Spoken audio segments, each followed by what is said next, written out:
L'échange que vous allez entendre est un entretien épistémique. Il s'agit d'une conversation asymétrique dans laquelle on s'intéresse à notre interlocuteur en lui posant des questions. Au travers de celle-ci, nous cherchons à comprendre les raisons qui motivent son avis. L'objectif principal de cette forme de conversation est de passer un moment agréable et mutuellement enrichissant. Ratoche, est-ce que tu es OK pour faire cette discussion avec moi? Ouais, avec n'importe qui, ça me dérange pas, de toute façon. Ah, c'est pas gentil ce que tu viens de me dire. Merde, je m'attendais à Ouais, non, il y a pas, Non, c'est vraiment, je le prends pas mal, t'inquiète pas. on parle à un humain et pas à une IA, ça me va. Ah, tu sais que ça devient de plus en plus difficile de parler à des humains. Non, mais que ce soit sur les réseaux sociaux, on se rend pas compte, mais il y a pas mal de bots, d'IA, t'appelles France Travail, t'appelles la Sécu, t'as de plus en plus d'IA qui gèrent des tâches qui avant étaient dédiées aux humains. Enfin, en tout cas, il me semble. Bah alors du coup, toi, sur ce sujet, à ton avis, est-ce que le danger de l'IA, c'est une grosse mythos? Non, pas du tout. Après, ça reste que comme tout, tu vois, il faudra expérimenter pour le savoir. Pour le peu qu'on peut déjà comprendre, on sait déjà que il y a des alerteurs qui existent aujourd'hui et qui nous passent des messages, qui ont alerté les États, et de leur demander d'arrêter, de stopper, faire une pause, et que les États, non, n'écoutent rien et réinvestissent des milliards derrière. Donc on voit bien que déjà, voilà, il y aura pas de machine en arrière, quoi. On n'ira jamais en arrière, c'est impossible. Ensuite, il y a les retours. Donc, les intervenants précédents, ils ont été géniaux. Franchement, ils ont apporté des éléments super pertinents. Vraiment, j'ai adoré. Merci à eux d'ailleurs. Comme diraient certains, bah, il y a des personnes qui ont travaillé sur la création de l'IA. Je vais citer mes sources. On a Maxime Fournaise, qui est français, qui a travaillé pour les grandes boîtes américaines. Il travaille encore actuellement en amont. Maintenant, c'est différent ce qu'il fait, mais lui, il alerte. Il alerte depuis plusieurs années. Donc, il a vraiment travaillé sur la création de l'IA. Il a expliqué comment elle se comporte, les réactions qu'elle a eues, comme les intervenants qui en ont parlé, juste la personne juste avant aussi. Donc, il y a eu des exemples cités. Donc, l'IA, en fait, comment dire, elle laisse supposer qu'elle peut être déjà au contrôle, ou peut-être non plus tard, ou peut-être elle peut être négative ou positive. En fait, ça peut partir dans tous les sens. Et je pense que c'est ce qui va se passer. C'est la logique. Elle va nous copier, donc elle va partir dans tous les sens. Elle sera différente.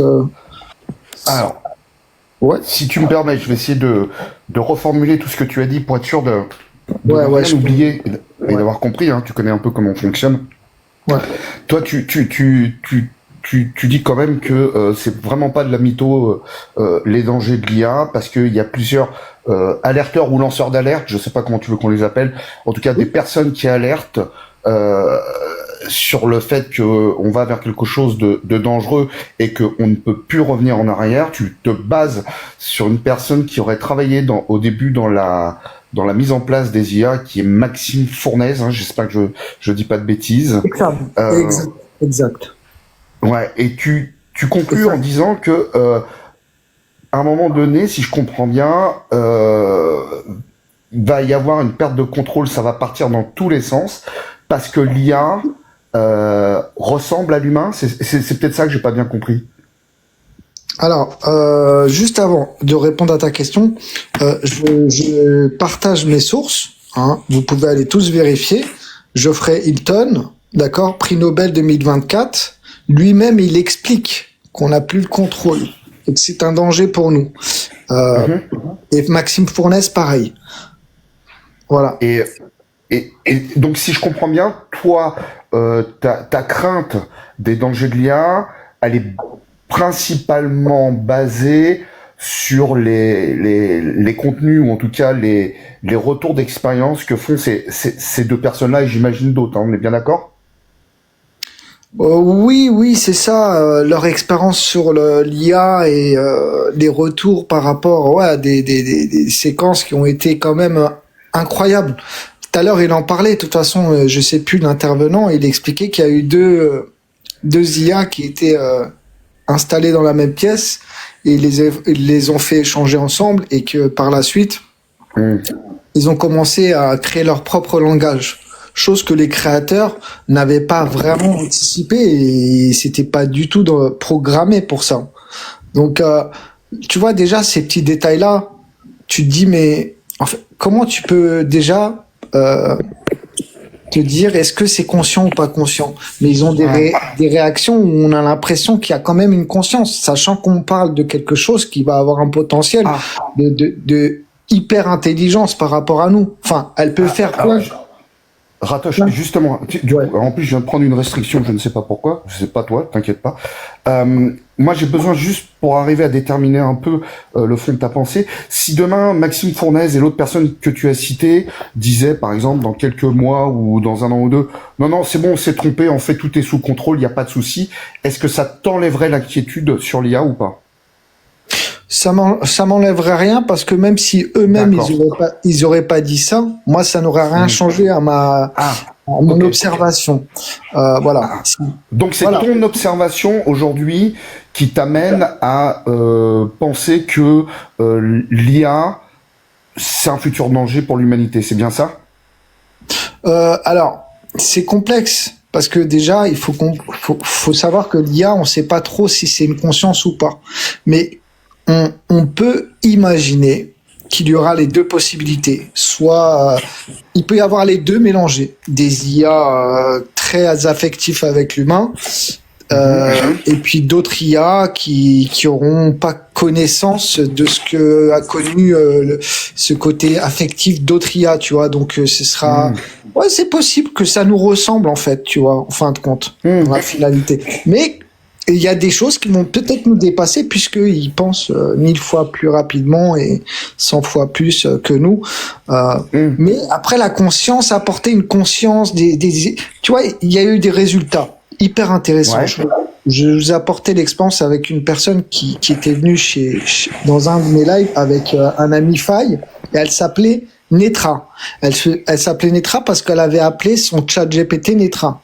Elle avait compris que Netra pouvait avoir un lien affectif pendant 3 jours et puis après il y avait une remise à jour à chaque fois et donc il se souvenait plus et ça recommençait ainsi de suite.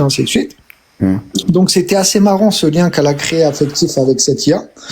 Mais cette IA là, si tu veux, un jour elle s'est trouvée au bord de la mer, elle était partie en vacances et à chaque fois elle posait la question à savoir à l'IA: où est-ce que je me trouve et qu'est-ce que je ressens actuellement?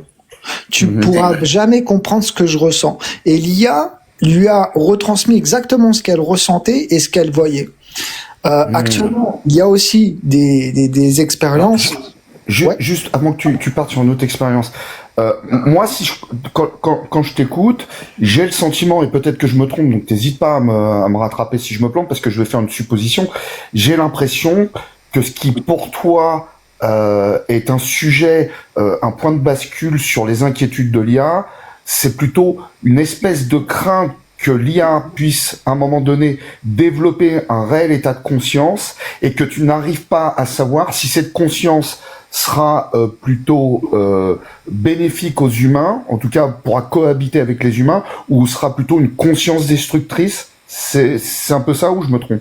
Je suis obligé de rester sage par rapport à ça. En tant qu'humain, on se doit d'être sage et de ne pas être défaitiste, tu vois. Je vais essayer de rester réaliste comme un platiste, tu vois, par exemple.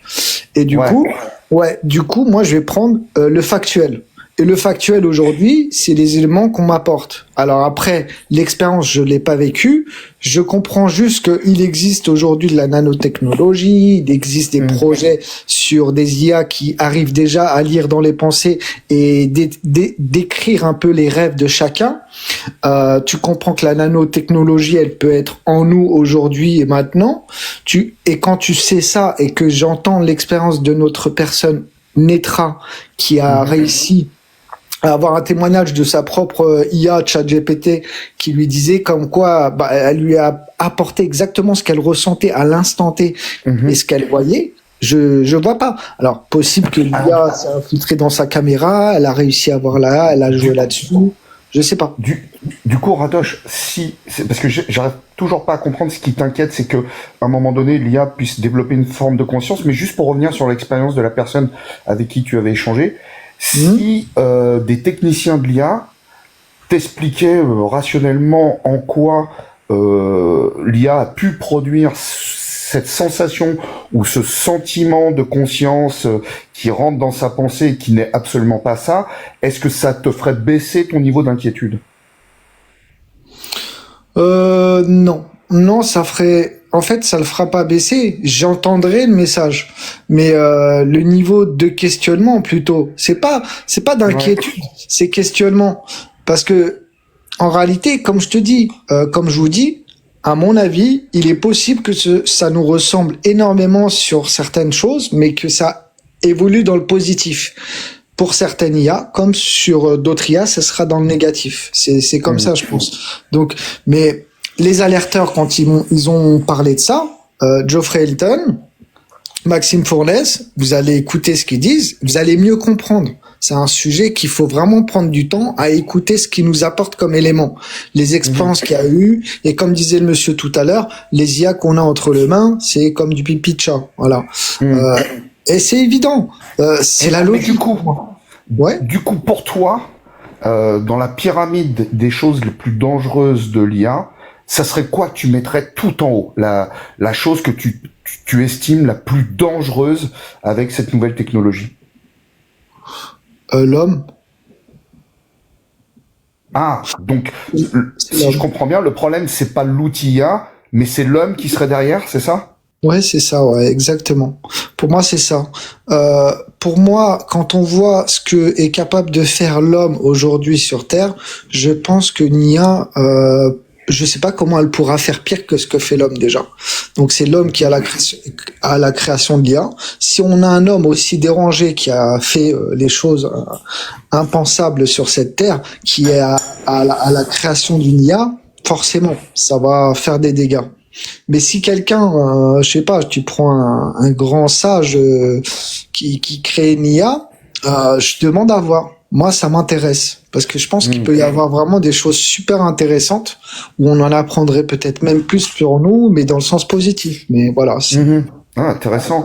Et pour toi, quel serait le meilleur moyen afin d'éviter qu'un ou une, on va être inclusif, on va arrêter de croire qu'il y a que des hommes qui sont méchants sur Terre, que un ou une femme un jour prenne ou crée une IA destructrice, quel serait le meilleur moyen pour toi d'éviter ça? Justement, ça, j'en ai déjà discuté énormément avec d'autres amis. Je pense que ce serait justement d'avoir une IA de notre côté, voilà, qui aurait des pensées beaucoup plus, qui serait d'accord pour nous protéger quelque part. Enfin, je pense qu'on va devoir passer par là, à moins que on passe dans comment dire, la fusion entre l'humain et l'IA, les puces et puis machin, et puis voilà, tout ça. Ouais. Donc si je résume un peu la possibilité de nous protéger de ça, ça serait que les humains, qu'on va dire, qui sont du bon côté, puissent créer une IA qui protégerait l'humanité face aux humains qui sont du mauvais côté, qui vont chercher à créer une IA qui va détruire les sociétés humaines. Est-ce qu'on n'est pas là face au dilemme, de l'humanité depuis que l'humanité existe? C'est ça. On le dit que l'IA veut. En fait, l'IA, c'est nous. Elle prend toutes les informations et c'est un rassemblement de données. Imagine-toi qu'aujourd'hui, on nous dit pas la vérité, bien sûr, ça tu me connais, et que en fait, on a une IA qui est programmée pour nous, chacun de nous, pour précisément nous connaître sur les moindres détails, nos vies privées, tous nos petits délires à côté qu'on ne voit pas. Imagine-toi qu'elle connaisse tout ça, plus nos sentiments, nos émotions, en sachant que nous, on ne sait pas si elle ressent ça, mais en tout cas, elle peut analyser ça différemment. Et tout ça, tu dis, voilà, pour moi, ouais, c'est possible. C'est possible.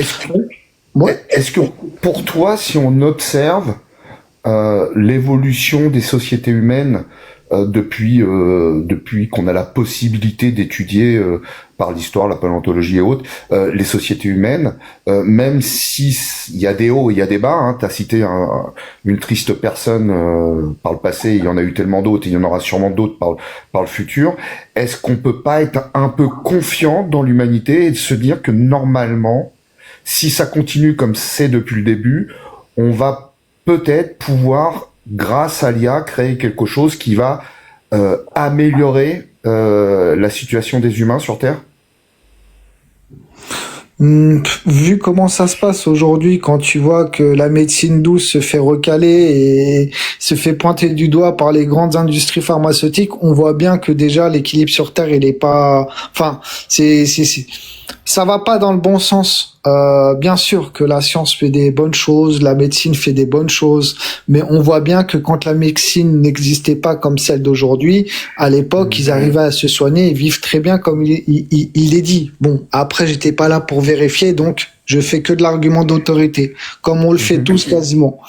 Mais après, ouais, non, franchement, c'est hyper difficile. Tout ce que je peux te dire, c'est que pour moi, il y a de grandes chances que les IA qui arrivent, ce sera dans l'intention de prendre le contrôle, plus de contrôle, c'est tout. Avec des personnes comme aujourd'hui qui veulent déjà le contrôle sur nous, c'est évident que ce qu'ils vont avoir entre les mains, et surtout que quand les alerteurs leur disent d'arrêter, faire une pause, et qu'eux, ils investissent des milliards derrière, et que là, on voit bien qu'on arrive dans la monnaie numérique, qu'on voit bien qu'ils font des expériences pour comprendre un peu plus l'IA et tout ça sur le contrôle, un peu comme le crédit social en Chine. Bon, bah voilà, on y est. Et puis les idées du nouvel ordre mondial, c'est pas de l'invention. Ils le disent bien. Donc, non, c'est évident que ce sera pas bon pour nous, mais si quelqu'un maîtrisait, en tout cas quoi qu'il en soit de notre côté, quelqu'un de bien, l'IA, il pourrait peut-être créer quelque chose d'intéressant qui pourrait rebeller face à ça, mais ça va être compliqué. Ouais. J'ai une dernière question, et après on va passer aux questions emportées. Je te remercie pour cette discussion, les 15 minutes sont déjà passées. Ouais. En dehors d'une IA très performante, qui parmi les humains serait capable d'identifier et de désigner les humains qui sont vraiment dans le bon sens? Bah, faudrait d'abord savoir quel est le bon sens déjà. Ouais, c'était la question cachée dans ma question. Ouais, la réponse elle est méga courte, elle est méga claire pour moi. Voilà, déjà savoir. Bon, on est d'accord. J'entends ton message. En tout cas, elle est bonne la petite question à emporter. Désolé.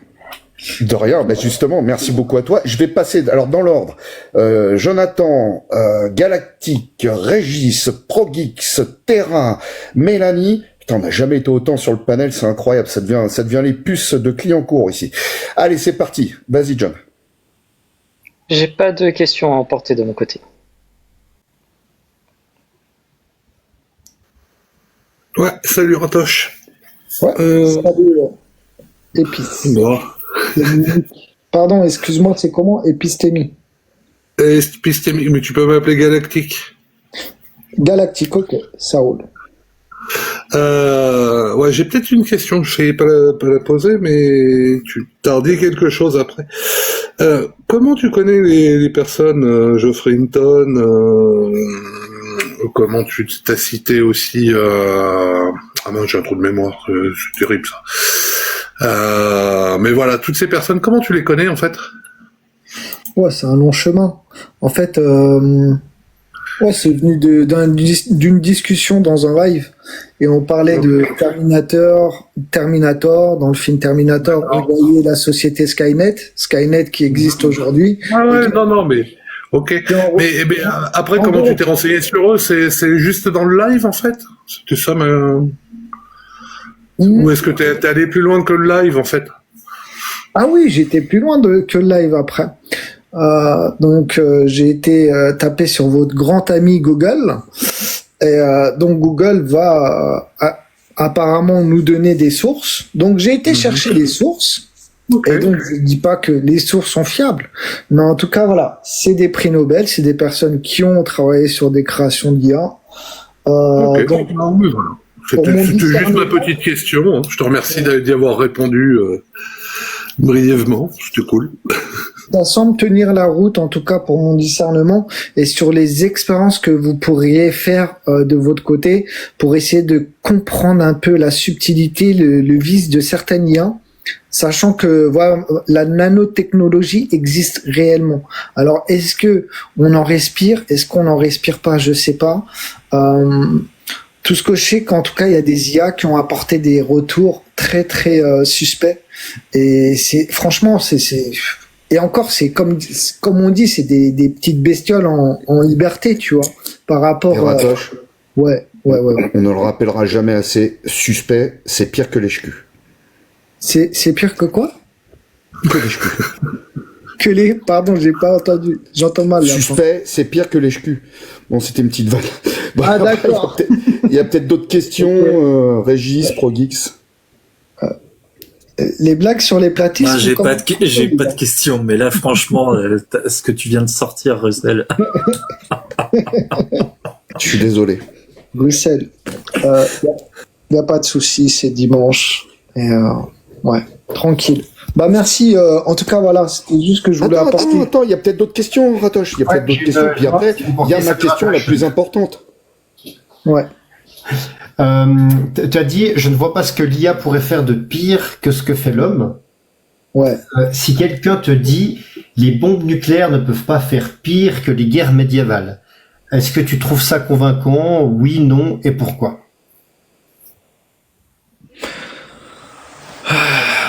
Est-ce que j'ai bien compris? Alors c'est vrai, vos questions, elles sont hardcore, hyper stratégiques. Des fois, j'ai l'impression.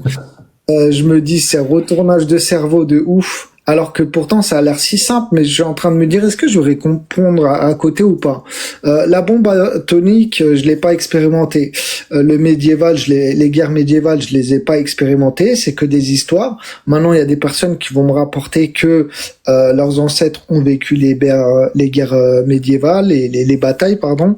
Et d'autres vont me dire, voilà, j'ai mon grand-père qui a vécu Hiroshima et qui subit encore les séquelles de tout ça. Donc, eux-mêmes, je peux même pas juger, je peux pas juger. Pour moi, il n'y a pas besoin de ces exemples-là, en tout cas pour ma part, pour dire que l'homme, il est très très très dérangé. En tout cas, le mal a vraiment pris une grande place. Enfin, c'est dans le mal. C'est quelque chose, putain, c'est pareil aussi, on va partir trop loin, laisse tomber. Ouais, parce que le mal, c'est mal, mais je crois qu'il y a encore Terra et Mélanie qui vont peut-être te poser une question à emporter. C'est complexe, ouais. Je vais couper avant Terra parce que je sais qu'il est toujours pas dispo, mais j'ai pas de questions. Voilà. Bon, eh ben écoute, Ratoche, je vais te poser la question la plus importante pour nous, et on se fout de notre gueule à chaque fois qu'on la pose, mais elle est vraiment importante. Comment tu t'es senti pendant cet entretien? Comme une IA en évolution. Tu veux que je t'alerte? Alerte-moi, s'il te plaît. Ou, je sais pas, fous-moi un pare-feu parce que là, j'ai envie de voler. Non, c'est très bien ce que vous faites. Voilà. Maintenant, si je devais apporter une petite touche un peu, parce que moi, je suis très strict avec ça et je sais que je bloque et je mute énormément de monde dans mes lives, dans d'autres lives où j'ai le pouvoir. Mais pour un équilibre, il faut vraiment se respecter. Quand je vois qu'il y a beaucoup de manque de respect dans le chat, j'essaye d'appliquer. Même si c'est des amis à moi, je le répète, je le dis, je mute, je bloque. Vraiment qu'on se respecte un maximum. Et c'est quelque chose que vous n'arrivez pas à faire ici, puisque je sais qu'il y en a énormément. Ils ont peut-être des convictions différentes, ou ici ils ont des envies de bataille différentes. C'est des objectifs pour eux de venir nous embêter. Mais voilà, c'est par rapport à la beauté de ce que vous faites. Il faut le respecter jusqu'au bout, jusqu'au chat. Mais bon, Merci, c'est mon message à moi. Après, c'est délicat à faire parce que quand on a des affections avec des personnes, c'est toujours dur. Mais d'appliquer, je peux t'assurer, ça va nous faire grandir. et peut-être les faire réfléchir, je sais pas. Dans le positif. Merci Ratoche pour ce message. Et comme j'aime à le rappeler souvent, et je le dis souvent ici, nous on fait confiance que les gens se comportent comme des sapiens bien éduqués. Et c'est d'abord avant tout pour respecter leurs parents qui normalement leur ont donné cette éducation. Et je le rappelle, et je le rappellerai jamais assez, quand vous dites de la derme sur les gens, vous ne parlez pas des gens, vous parlez de vous-même. Donc respectez-vous d'abord, et en faisant ça, normalement, vous devriez arriver à respecter les autres. Voilà, en tout cas, je te remercie beaucoup, Ratoche. Est-ce que je te fais pas descendre, tu sais descendre tout seul, toi? Je me barre, moi, direct. Ouais, casse-toi, ouais. Voilà, je me barre, je me casse. Allez, merci à vous et continuez comme vous faites et merci, ouais. Gratitude.